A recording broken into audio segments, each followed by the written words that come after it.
Viewers, वैद ICS law के online platform पर आप सभी का स्वागत है। हम लोग यहाँ पर एविडेंस एक्ट के नए सेगमेंट जो है सेट नंबर 5 पर डिस्कस करेंगे और सेट नंबर 5 में जो प्रिलिमिनरी के पॉइंट ऑफ व्यू से जो क्वेश्चंस हैं उन क्वेश्चंस को हम लोग डिस्कस करेंगे। जिस तरीके से हम ऑप्शंस को डिस्कस करते हुए आ रहे थे जो प्री और मेंस दोनों के पॉइंट ऑफ व्यू से आपके लिए इम्पॉर्टेंट हैं, जिनको किस तरीके से करते हुए आ रहे हैं। और देखते हैं, हम अपने पहले क्वेश्चन की ओर चलते हैं और हमारा पहला क्वेश्चन जो है उसको देखिए क्या बात कर रहा है। पहला क्वेश्चन है exceptions to the rule hearsay evidence is not admissible is laid down in the Indian evidence Act. ये दो बार यहाँ पर टाइप हो गया है, इसको हम कट कर देते हैं। Down in the Indian evidence Act, देखिए क्या लिखा है, hearsay evidence is not admissible. Hearsay evidence जो है उसको एडमिसिबल नहीं बनाया गया है एक्सप्रेसली, ठीक है। सामान्य रूप से क्या है, हेयरसे एविडेंस जो है वो इंडियन एविडेंस एक्ट में एडमिसिबल नहीं है, यही बताया गया। और उसका एक्सेप्शन कौन सा है, एक्सेप्शन रूल, तो कहां पर वो एक्सेप्शन बताया गया जहां हेयरसे एविडेंस को भी एडमिसिबल बना लिया गया है। ये क्वेश्चन पूछा गया है किस सेक्शन के अंतर्गत, तो सेक्शन 29 की बात करता है। ये क्या है, एडमिसिबल बनाता है या नहीं। सेक्शन 30 जो है 30 बनाता है या नहीं। सेक्शन 6 एंड 32 बनाता है या नहीं। और इसके बाद क्या है 3 एंड 4, तो ये बनाते हैं अपने आप में एडमिसिबल या नहीं इसको हेयरसे एविडेंस को। तो मैं आपको बताऊं, इन सेक्शंस को एक करके इन सेक्शंस को देख लेते हैं कि किसमें किस चीज की बात की गई है। तो आइए चलते। सेक्शन 29 क्या बात करता है, देखिए, confession otherwise relevant not to become irrelevant because of promise of secrecy etcetera. क्या बात करता है सेक्शन 29, बात करता है कि कोई कन्फेशन सिर्फ इसलिए इररेलेवेंट नहीं हो जाएगी कि उस कन्फेशन को करने वाला व्यक्ति जो है उसको किस आधार पर किया था, तो प्रॉमिस ऑफ सीक्रेसी पे किया गया था कि ए ने बी से कन्फेशन किया कि मैंने ऐसा कार्य किया है, ऐसा एक्ट किया है, ऐसा ऑफेंस कमिट किया है, और लेकिन मुझसे प्रॉमिस करो ये कहीं बात नहीं बताओगे। तो सिर्फ प्रॉमिस के सीक्रेसी आप प्रॉमिस पर किए गए कोई कन्फेशन मात्र इसलिए नहीं वो इररेलेवेंट हो जाएगी कि उसे कन्फेशन कैसे किया गया था, प्रॉमिस के सीक्रेसी पर किया गया था, ये बात करता है। सेक्शन 30 क्या बात करता है, consideration of proved confession of affecting person making it and other jointly under trial for same offence. देखिए सीधे सीधे यहां समझिए, इतना लंबा इसके कंसिडरेशन अफेक्टिंग ये सब चीजें मैं समझ कर, देखिए कन्फेशन बाय को एक्यूज्ड। कैसे, सेक्शन 30 जो बात करता है कन्फेशन बाय को एक्यूज्ड, मतलब कोई दो लोग मिलकर के कोई ऑफेंस कमिट किए, उनमें से किसी एक व्यक्ति ने ट्रायल के दौरान क्या कर लिया कि मैंने और ए ने कन्फेशन किया, मान लिया ए और बी दोनों मिलकर के सी का मर्डर किया था, और उसने ए ने कन्फेस कर लिया क्या कोर्ट में कि मैंने और बी ने मिलकर के सी का मर्डर किया था। तो अक्यूज्ड बाई क्या, कन्फेशन बाई को अक्यूज्ड। तो ये माना जाएगा कि ए के द्वारा जो कन्फेशन की गई वो बी के खिलाफ भी क्या होगी, एडमिसिबल होगी, लेकिन उसका वेटेज कितना होगा, क्या चीजें होंगी, वो अलग की बात है कि इतना वेटेज हो जाएगा। उसके आधार पर सिर्फ को के कन्फेशन के आधार पर दूसरे व्यक्ति की लायबिलिटी बनाई जाएगी नहीं बनाई जाएगी, वो बात की बात है उसके वेटेज के बाद। लेकिन यहाँ बात क्या करता है, सेक्शन 30 को अक्यूज्ड के कन्फेशन की बात करता है। सेक्शन 31 क्या बात करता है admissions not conclusive proof but may estoppel. सिर्फ इतनी बात करता है कि कोई व्यक्ति के द्वारा एडमिशन कर लिया गया, स्वीकृति कर ली गई, तो उस पे क्या होगा, उसकी लायबिलिटी नहीं बनाई जा सकती, लेकिन उस एडमिशन को क्या किया जा सकता है, एज ए स्टॉपेल यूज किया जा सकता है। कहां पर, जैसे हम लोग सेक्शन 115 जो स्टॉपेल का प्रोविजन है, तो एज ए स्टॉपेल यूज कर सकते हैं। सेक्शन 3, इसके बाद कौन सा ऑप्शन बचता है, ऑप्शन अगर हम देखें नेक्स्ट, तो क्या ऑप्शन है, सेक्शन 20 मैंने आपको बता दिया, 30 बता दिया, 31 बता दिया, 6 और 6 क्या बताता है, सेम ट्रांजेक्शन रेस जस्टे की जो डॉक्ट्रिन ऑफ रेस जस्टे उसकी बात करता है। और सेक्शन 32 बात क्या करता है कि कोई ऐसा पर्सन किसी के द्वारा किया गया कोई एक्ट जो है कन्फेशन है, एडमिशन है, वो किस रूप में, और उसकी क्या हुई, उस पर्सन की डेथ हो गई है, या अब उसके अब ढूंढा नहीं जा सकता, पाया नहीं जा सकता, कांट बी फाउंड, उसके द्वारा किया गया कोई एडमिशन कोई कन्फेशन जो है वो कहाँ होगा, सेक्शन 32 में होगा। जैसे हम सेक्शन 32(1) में क्या देखते हैं, डाइंग डिक्लेरेशन के रूप में देखते हैं, तो यहाँ पर होगा। सेक्शन 3 और 4 क्या बात करता है, सेक्शन 3 बात करता है किस बात की, इंटरप्रिटेशन क्लास की बात करता है, जिसमें court, evidence, fact issue, documents आदि जो हैं इन सबको क्या किया गया है, डिफाइन किया गया है। 4 क्या बात करता है, मे प्रज्यूम की बात करता है, may presume, shall presume and conclusive proof. तो यहाँ पर देखिए हेयर से एविडेंस जो है वो बताया गया एक्सेप्शन टू द रूल, ये रूल है उसको, वो किसका एक्सेप्शन है, तो सेक्शन 6 और सेक्शन 32 है।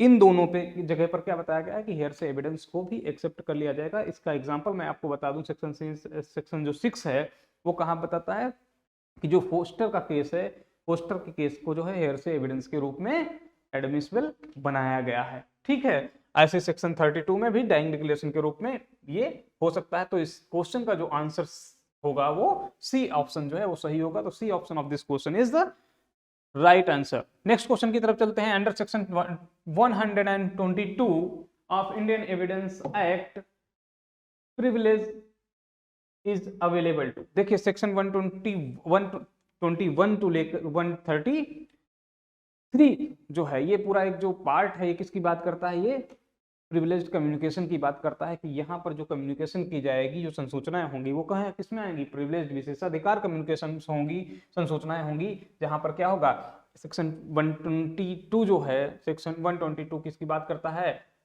सेक्शन 122 बात करता है हस्बैंड एंड वाइफ की, कैसे, और सेक्शन जो इसका ऑप्शन ए है वो किसकी बात करता है, जज एंड मजिस्ट्रेट, और ये कहाँ है, ये सेक्शन 121 में बताया गया है। चलिए इसको हम लोग देख लेते हैं।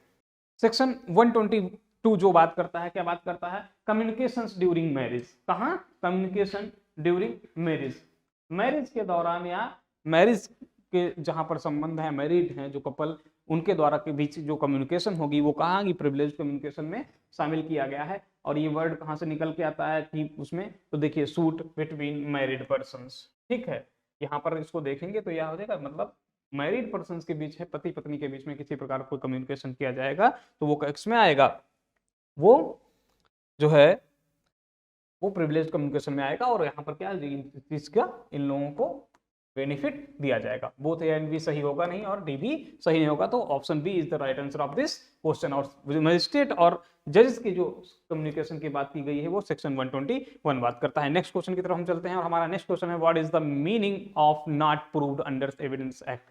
नॉट प्रूव्ड जब आप देखेंगे इंटरप्रिटेशन क्लास, तो इंटरप्रिटेशन क्लास में डिसप्रूव्ड, प्रूव्ड और नॉट प्रूव्ड तीनों को डिफाइन किया गया है। और नॉट प्रूव्ड का मतलब क्या होता है, any fact which is nether proved nor disproved, मतलब section option D of this question is the right answer. ठीक है, नेक्स्ट क्वेश्चन की तरफ चलते हैं और हमारा नेक्स्ट क्वेश्चन जो है वो क्या बात करता है, और ये देखिए ये जो क्वेश्चन है ये कहां पर बताया गया, तो आप सेक्शन 3 जब पढ़ेंगे, section 3 of Indian evidence act, तो वहां पर ये देखने को आपको मिल जाएगा। ठीक है, नेक्स्ट हम चलते हैं क्वेश्चन नंबर 44 की तरफ। What type of secondary evidence relating to public documents may be given, मतलब जो लोक दस्तावेज हैं उन लोक दस्तावेज के लिए सेकेंडरी एविडेंस किस प्रकार से दिया जा सकता है। ठीक है, जैसे आप बहुत से ऐसे स्टूडेंट होंगे जो लॉ प्रैक्टिस की भी करते होंगे, एज ए लॉयर आप प्रैक्टिस करते हैं, तो आप देखते होंगे बहुत सी ऐसी कॉपीज या जो ओरिजिनल फाइल है, मान लिया आपकी लोअर कोर्ट में, डिस्ट्रिक्ट कोर्ट में कोई फाइल चल रही है और उस फाइल के संबंध में आप अपील में या किसी चीज के लिए आप हाई कोर्ट जाते हैं, अपर कोर्ट में जाते हैं, हायर कोर्ट में जाते हैं, तो वहां पर जो उस के पेपर्स होते हैं, उन डॉक्यूमेंट्स की जो क्या है पब्लिक डॉक्यूमेंट्स है, और उनको जब आप दिखाना होता है हायर कोर्ट में, तो आप क्या करते हैं उसकी सर्टिफाइड कॉपीज निकालते हैं और वो सर्टिफाइड कॉपीज को क्या करते हैं जा करके हायर कोर्ट में फेच करते हैं। तो जो होगा certified copies of the document जो होगा उसको सेकेंडरी एविडेंस के रूप में क्या कर सकते हैं, दे सकते हैं। Oral evidence about no contents नहीं दे सकते हैं, फोटो स्टेट कॉपी नहीं एडमिसिबल है, रिटन एडमिशंस दो सब नहीं। कौन सा होगा, option B is the right answer, certified copy of the document. कोई लोक दस्तावेज है उसको कैसे कर सकते हैं आप, दस्तावेजों की प्रमाणित प्रतिलिपि से साबित कर सकते हैं। क्वेश्चन नंबर 45 बात क्या करता है, in relation to the expressions defined in section 3 of Indian evidence act, which of the following statement is not correct. देखिए इनमें से जो सेक्शन 3 है, सेक्शन 3 में जो इंटरप्रिटेशन क्लॉज में जो डेफिनेशंस दी गई हैं उनके पॉइंट ऑफ व्यू से कौन सा तथ्य, कौन सा स्टेटमेंट सही है। देखिए fact includes not only physical facts but also psychological facts as it is, ऐसे ही दी हुई है ये लाइन आपके इंटरप्रिटेशन क्लास में, मतलब ये सही होगा। दूसरा देखिए कोर्ट्स इंक्लूड्स आर्बिट्रेटर्स, मध्यस्थ को भी न्यायालय में मध्यस्थ शामिल है, तो यहां पर क्या है इंक्लूड नहीं होगा, क्या वर्ड होगा एक्सक्लूड, या नॉट एक्सक्लूड होगा, या फिर क्या होगा नॉट इंक्लूड, तो ये न्यायालय में नहीं आता है। तीसरा क्या बात करिए, an inscription on the stone is a document, बिल्कुल सही है, डॉक्यूमेंट में दिया गया हुआ। A fact is said to be not proved when it is neither proved. ये देखिए आंसर दिया हुआ है आपके इससे पहले वाले क्वेश्चन का। देखिए जो क्वेश्चन नंबर 43 है इसका आंसर कहां दिया हुआ है, option number D of question 55। ठीक है, तो यहां पर जो आपका सही आंसर हो जाएगा इस क्वेश्चन में जो पूछा गया है उसके हिसाब से जो क्वेश्चन का आंसर होगा वो क्या हो जाएगा, कोड इंक्लूड्स आर्बिट्रेटर्स, क्योंकि इसमें पूछा क्या गया है in relation expression defined in section 3 which the following statement is not correct. कौन सा सही नहीं है, तो कौन सा नहीं है, ये सही है, क्योंकि यहाँ पे बात कर रहा है न्यायालय में मध्यस्थ सम्मिलित होते हैं, जबकि न्यायालय में आर्बिट्रेटर्स या मध्यस्थ शामिल नहीं होते हैं। नेक्स्ट क्वेश्चन की तरफ चलते हैं और हमारा नेक्स्ट क्वेश्चन जो है इस सेगमेंट का वो है is charge with travelling on a railway without a ticket, the burden of proving that A had a ticket is on. किस पर होगा, बिना टिकट यात्रा कर रहा है, टीटी के आने पर चेकिंग होती है, पता चलता है कि उसके पास टिकट नहीं है, तो उसने टिकट खरीदा था या नहीं खरीदा था, अगर टिकट खरीदा था तो उसको प्रूफ करने का जो वर्डन होगा, वर्डन ऑफ प्रूफ किस पर होगा। देखिए वर्डन ऑफ प्रूफ 101 से आप पढ़ते हैं, 101, 102, 103, 104, 105 एंड 106। जब वर्डन ऑफ प्रूफ पढ़ते हैं तो आप देखेंगे इसमें हम इसका सेक्शन ही देख लेते हैं, और सेक्शन का इलस्ट्रेशन नंबर जो बी है वो सेम क्वेश्चन जो है वो इलस्ट्रेशन ही उठाकर रख दिया गया है। तो चलिए हम देखते हैं। वो देखिए जो section 106 of Indian evidence Act है वो क्या बात करता है, उसका burden of proof proving fact specially within knowledge. Specially within knowledge की बात करता है कि वह एक विशेषता या विशिष्टता जिसकी जानकारी में है उसके द्वारा प्रूव किया जाएगा। और इसका इलस्ट्रेशन बी देख लीजिए क्या लिखा हुआ है, is charge with travelling on a railway without a ticket, the burden of proving that he had a ticket. उसके पास एक टिकट, उसके पास टिकट था, ये किस पर होगा, इज ऑन हिम। किस पर होगा, ऑन हिम, उस पर होगा, मतलब ए पर होगा। तो आप इसके बाद आप आंसर देखिए और आंसर में देखिए आप क्या पाएंगे। देखिए क्या है, टिकट चेकर के ऊपर टीटी के पास नहीं, रेलवे के ऊपर नहीं, ऑन ए, यही लिखा था ऑन हिम मतलब ऑन ए, मतलब option C is the right answer of this question. ठीक है, और ये कहां से 106 का जो इलस्ट्रेशन बी है वो बात करता है, वो एज इट इज क्वेश्चन में दिया हुआ है। नेक्स्ट क्वेश्चन की तरफ चलते हैं हम लोग। क्वेश्चन नंबर 47 क्या बात करता है, देखिए evidence means and includes. Evidence साक्ष्य से क्या अभिप्रेत है, उसमें कौन कौन सी चीजें शामिल हैं। देखिए ऑकुलर एविडेंस ओनली, मतलब केवल मौखिक साक्ष्य साबित करता है, अपने अंदर इंक्लूड करता है एविडेंस एक्ट। या क्या बात करता है, डॉक्यूमेंट्री एविडेंस ओनली, डॉक्यूमेंट्स केवल नहीं, ना तो ओनली ओरल या ऑकुलरी एविडेंसेस, नॉट डॉक्यूमेंट्री एविडेंस। किसकी बात करता है, ocular and documentary evidence both, दोनों की बात करता है। ठीक है, कैसी किसकी बात करता है, दोनों की। सी ऑप्शन जो हो गया दोनों की, और ocular evidence based on documents only, ये भी सही नहीं है, मतलब ये दोनों सही हैं और यहाँ पर बोथ दोनों के बारे में दिया हुआ है। तो अगर देखें तो हमारा जो ऑप्शन सी जो है वो सही आंसर है, तो option C is the right answer of this question. Next question की तरफ चलते हैं और हमारा नेक्स्ट क्वेश्चन जो है सुमेलित करने वाला है, match list 1 with list 2 and choose the correct option. देखिए burden of proof, burden of proof की बात कहां की गई है, वर्डन ऑफ प्रूफ की बात की गई 101 में। On whom burden of proof lies, किस पर होगा, तो ये बात करता है 102। और burden of proof as to particular facts, तो ये किसकी बात, ये बात करता है particular fact की 103। और स्पेशली विद द नॉलेज, ये अभी हमने बात किया जो हमारा पिछला क्वेश्चन था 106। ये देखिए पिछला क्वेश्चन क्या था, इससे पहले 106 मैंने यहां पर लिखा हुआ है, और यही हमारी क्या बात करता है, ये 106। तो आप देख लीजिए क्या हो जाएगा, वर्डन ऑफ प्रूफ 101, पहले का डी, ए का डी हो जाएगा 4 हो जाएगा, और ये पहले ही ऑप्शन में केवल एक में ऑप्शन में ही दिया हुआ है, तो option C is the right answer of this question according to this question. Okay, next question की तरफ चलते हैं और हमारा नेक्स्ट क्वेश्चन क्या बात कर रहा है, देखते हैं। In which of the following case it was held that section 27 of Indian evidence Act 1872 is an exception to section 24, 25 and 26। देखिए एविडेंस एक्ट का ये जो सेक्शंस दिए हुए हैं 27 हो गया, 24, 25, ये सब क्या कन्फेशन की बात करते हैं। और कन्फेशन में क्या बताया गया, कौन कौन सी, जैसे सेक्शन 25 है, सेक्शन 26 है, पुलिस